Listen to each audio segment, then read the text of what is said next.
So, hello everyone.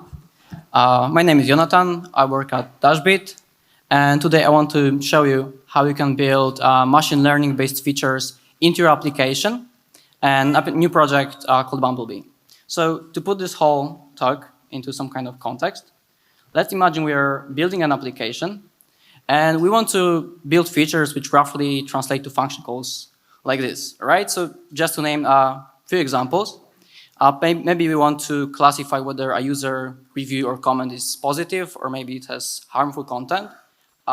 Maybe we need to transcribe user voice messages, like something with images classification or like object detections, any of those things. And if we were to go like back and do those kind of things in Elixir, we would basically need to go to a different technology, all right?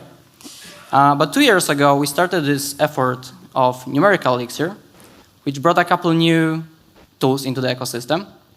And specifically, there are two tools related to those objectives that we've just said.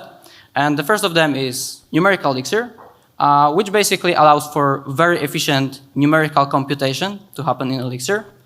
And in particular, it allows a subset of Elixir to run on the GPU or on a CPU in a highly optimized manner.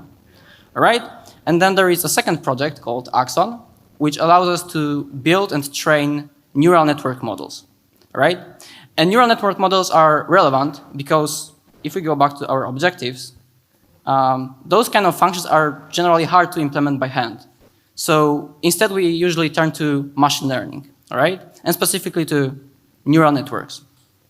So with those new tools in the ecosystem, technically we can build any neural network, and to do those things. But there are still some challenges. Building a neural network requires a fair amount of expertise. To train the neural network, we need compute resources, time, and most likely a lot of data, right? Because that's how the machine learning that's what the machine learning relies on. So the question is, do we need to go through all of those hoops by ourselves? Or maybe there is something that we can do to make it easier. And the answer is we can use pre-trained machine learning models. And to make sense of it, there is a very important piece to this whole story, which is a platform called Hugging Face. And this is literally the logo of the company. And if you go over to Hugging Face, you can see, you may get some GitHub vibes, all right? And the easiest way to describe Hugging Face is exactly GitHub for the machine learning community. So if we go to this models section over here, I'm just going to zoom in a little bit, we can find a lot of Git repositories with machine learning models, all right? So let's have a look at one of those. As with any open source project, we can see like a README describing what it does. And we can also see a quick demo of what this specific model is doing. Right? So in this case, you can see it deals with text data. And it tries to predict a missing word, which we denote with this mask word. Right? And now if we go to this file section over here, this is just a regular Git repository. And the interesting part is that we have a number of those fairly large binary files. And those files are exactly the trained parameters of this given neural network.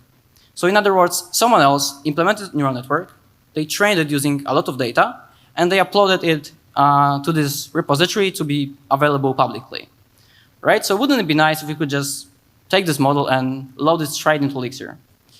And this is exactly what the Bumblebee project does. So if we copy the repository name and go back to Livebook. In this notebook, I have the Bumblebee package listed as a regular dependency. All right. And now if we go back here, in the Bumblebee module, we have this load model function, which expects some place where it should load the model from. So we want to say load from Hugging Face from this specific place. Let's run this.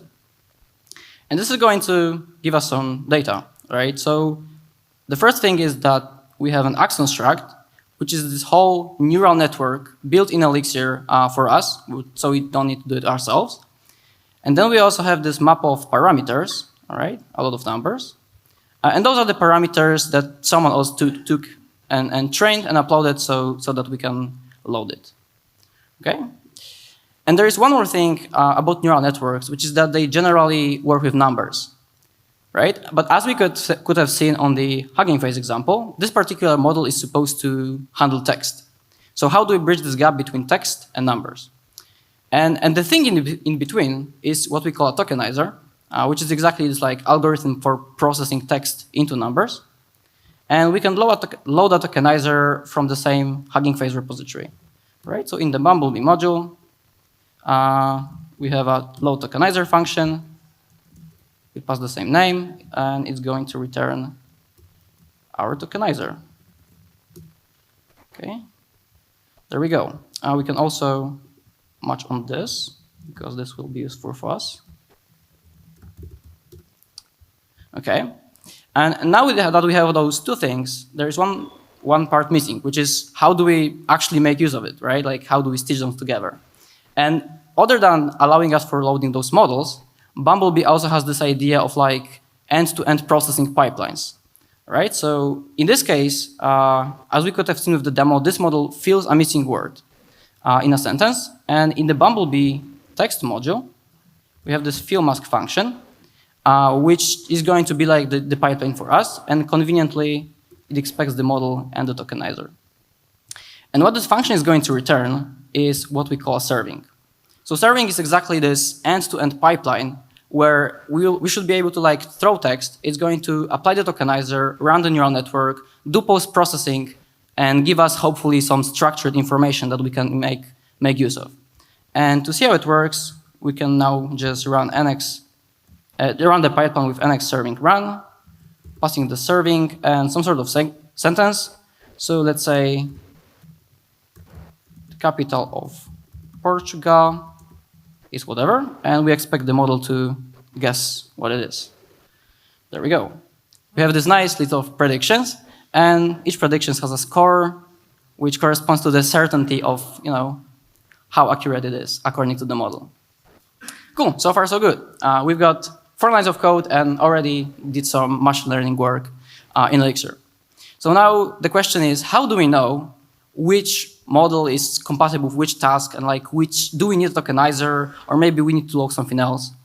And this is where Livebook is going to be very helpful, because we have this idea of smart cells, which you could have seen on Jose keynote this morning. And we have this nice neural network smart cell with all of those different tasks, right? So let's try image to text. If we run this, we're going to get this nice form. Can upload an image. This is a picture from Lisbon. And the first time it runs, it's going to take a while because it's compiling the machine learning model, right? So let's see. As you can see, it even recognized the actual location, right? And if we run it for the second time, it should be faster, hopefully. All right, let's also see image classification. Other than like specifying the task, we can also customize like which model it is. So for the very specific thing we want to do, there are multiple different models and architectures. Like depending on our domain, we can choose whatever model is best. So let's see. In this case, we get a number of predefined categories that the model is trying to assign to the image.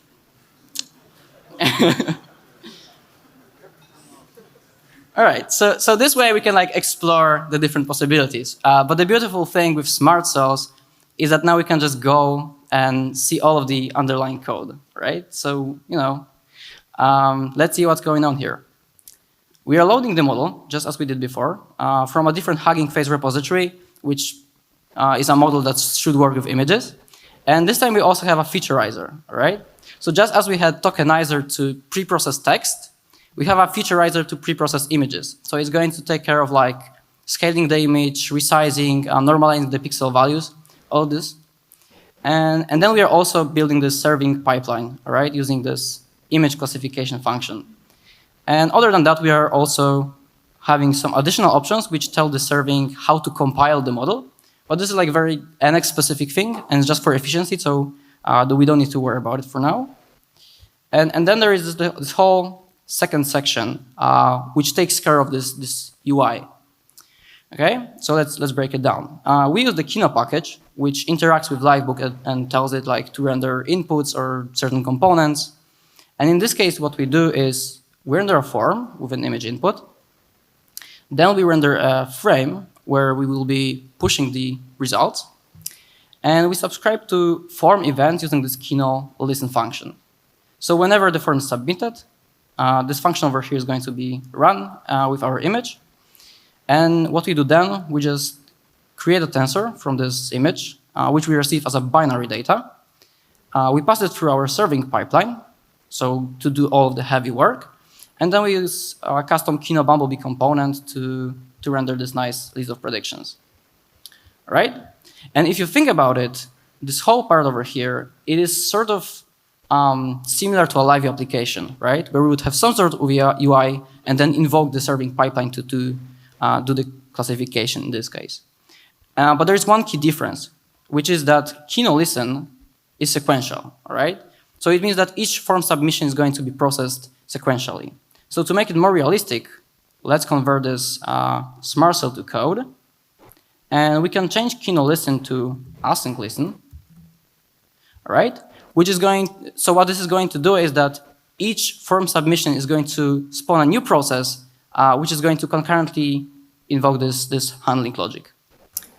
And having done that, there is one issue with this code, which is that here we call NX serving run, and it immediately loads the computation. So it's going to take the image, place it on a GPU, run the computation. And the issue is that if we have like 10 concurrent clients, each of them will call this NX serving run function. So they will still wait for each other, right? Because only one computation can be running at a time, okay?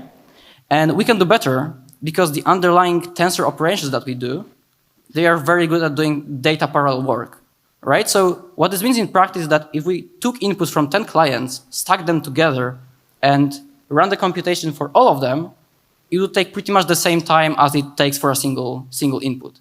Okay, so what would be the ideal architecture in this case? It would look something like this, right? We would have a serving process, which is like our server, okay? And then each client, which here is denoted as live view, would first do some pre-processing on the client side, that is on the live view side. In this case, we would convert an image into a normalized matrix of numbers. Then we would send this matrix of numbers into the serving, so an input ready to be passed to the neural network. And the serving would wait for multiple clients to send those inputs. And it could be like a window of 100 milliseconds or until we have like enough inputs that we can, stack them together. And then we have this, we stack them together into this like what we call a batch. We run the computation, take the results, and distribute them to the corresponding clients. And the client can do like any sort of post-processing that it wants. Cool, so that would be the ideal architecture. And the good news is that we need like just two simple changes to our previous code to make this happen. So the first thing we need is the serving process, all right? That's going to like orchestrate all of this. And generally we would put it in your like application supervision tree. In Livebook you can use Kino start child, which is going to start this process under the Kino supervision tree. So we want to start an NX serving process. We want to pass the serving. And we also need to give it a name. So let's make it my serving, as in the diagram. And we also need to increase this batch size over here. And this indicates how many inputs we want to run at once. Okay, so let's make it 8. Run this. And when we run this, it's also going to compile the model up front. So the first request to the serving is also going to be served efficiently. Okay, and now that the process is running, the only other change we need is changing this NX serving run, which was the issue, into batched run. Right, and instead of passing the serving pipeline, we just specify the process name. Right, so let's see if it does what it's supposed to. Right, still working fine. So it's exactly what they had before, but now it's optimized for multiple concurrent clients. Okay, and like since we are talking about those efficiency concerns, there is one very relevant point, which is in production, if you have like a large model, you generally don't want to run it on the same machine as your web server because the machine learning part is usually very resource hungry, right? And those are like two very conflicting workloads. Okay, so ideally we would take this machine learning workload, move it somewhere else to a separate machine with a GPU, and we would scale those independently, right? We may have like 10 instances of the web server and maybe just 2 nodes with the machine learning stuff. And the beautiful thing is that with NX serving, as long as we connect those machines into a single Erlang cluster, we don't need to do any changes at all, right? So this batch run function, it is going to look up serving process with the given name in the whole Erlang cluster. And if there are multiple of those, it's going to load balance the work between all of them, right? So like all of the communication is handled transparently for us. And then a sort of follow-up question would be, what if the machine with the machine learning workload has multiple GPUs, right? Can NX like leverage this? And the answer is sure. We just need one simple change, which is to say that the NX serving should be partitioned. So if we specify this option, NX serving is going to like load balance the work across machines, across GPUs. And this is why we say that NX serving is so-called distributed squared, because it works on those 2 different levels of distribution. All right? So now we know how to load a model into Elixir, and we have a context of how NX serving works and how to apply it to your application. So now to see it actually in practice, I have a quick demo. So this is running on Hugging Face Spaces. And Hugging Face Spaces basically allow you to run any sort of Dockerized project. So this is like just a regular Live application with a Docker file. And the cool thing is that with Hugging Face Spaces, you can customize the hardware. So in this case, it's running on NVIDIA T4 GPU. Okay? And this is a very simple chat application, chatbot, with 5 different machine learning models inside. And, you know, we could type messages, sure, but this is boring, so we are going to do audio transcription. So let's see if it works. Hello, how is it going? All right.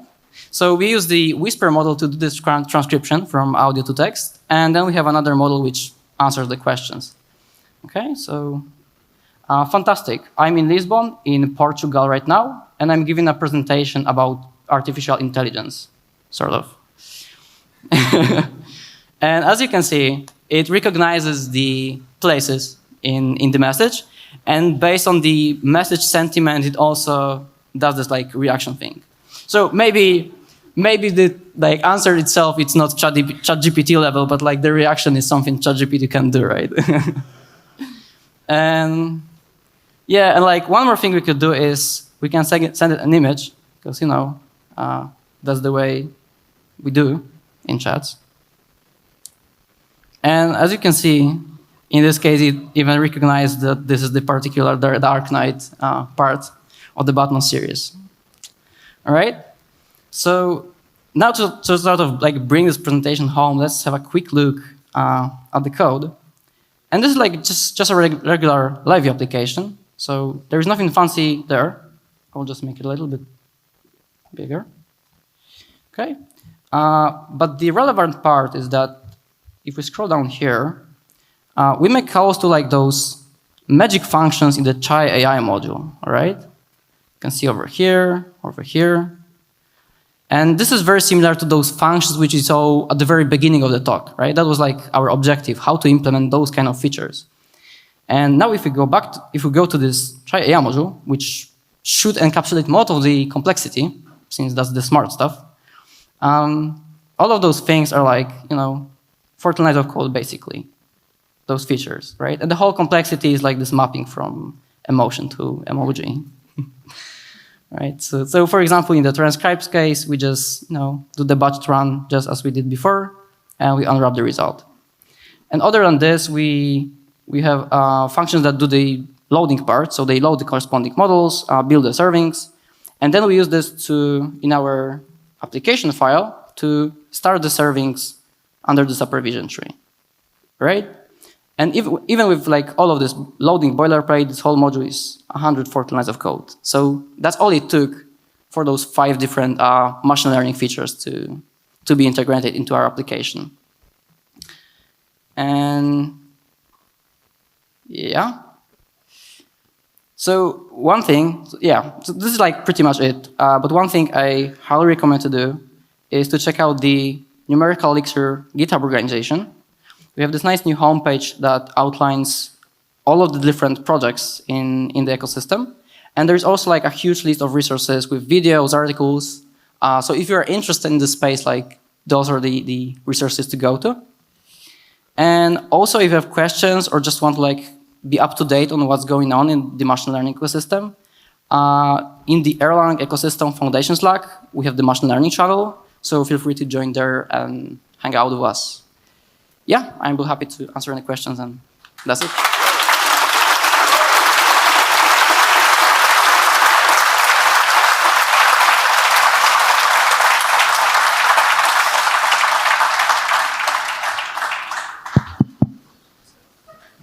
Any questions? Yeah, I'm blown away by the talks today. Like, I'll need a week to process. Anyone? This is so big that I don't think I see everything. Oh, it's there. Yeah.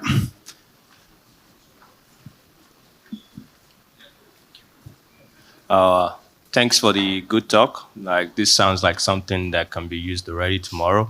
But what are the production drawbacks or bottlenecks that you have seen at scale, if anyone is using this at all? Yeah. So, okay. The question of like whether it makes sense to use in production can be broken into 2 separate questions. So the first one is, do you want to run like the machine learning stuff on your own, right? Especially like that over the recent months, the machine learning APIs are becoming cheaper and cheaper, more powerful, right? So that's the question. But like one concern with using external APIs is that if you have like sensitive data, you may not necessarily want to send it to, an external service. And then the second question is, should you use Elixir or perhaps you should use Python, which is like more established, right? And like I would say that in terms of training, we are still like behind Python. So if you need to train your own model, you may still need to defer to that. But in terms of deployment, with all of the features of NX serving, it is actually a very viable solution. Because now, like, instead of developing a separate service, and figuring out the communication, the API, you just have Erlang distribution, and it works. So yeah, that's what I would say.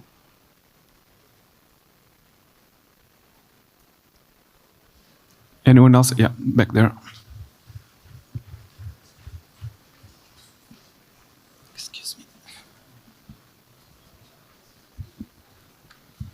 Hi, thanks for the talk. I have one question. So if I download a model from Hugging Face, can I enhance it somehow, or is there any easy way to do it? Yeah. So far we've been like focusing on this sort of loading and deployment side. But sure, you can pre-train a model, like take a model that exists on Hugging Face and then fine-tune it using your own data. And we have an example in the docs of how you can do that. But long-term, we also want to like streamline this experience of training so that it's just as easy as loading the model. But this is like one of the next steps. Yeah. Cool. If there's no questions, I have one of my own. Actually, we have a few minutes. What would you say were the main challenges when building Bumblebee? Right. So like the very first challenge that we ran into was like how to load the parameters, because like if we go back to those files, this file over here, it's serialized parameters using a very specific Python format. So you can think of it like Erlang term to binary, except it's Python. And the worst part is that in Python, you can define custom classes, and those classes can have specific like custom logic how the objects should be serialized and deserialized. So deserializing some of this even requires like reverse engineering Python libraries, essentially. All right? But we managed to do it, and we have like a package called unpickler, which allows us to load this pickle format. And then there was like a second thing I would say was challenging, which is once we started to implement very large models, which was Stable Diffusion, we ran into some issues that, for example, the computation would block at some point. And the issue is that there are so many levels at which it can go wrong. Like there is, Axon implementation, NX, then it's like EXLA in Elixir and XLA, which is like the lower level technology. So like narrowing the problem down would oftentimes be sort of challenging, but it also allowed us to like improve Axon and also like NX itself, bringing those large models into Elixir. Yeah. Thank you. Yeah, there's one at the back.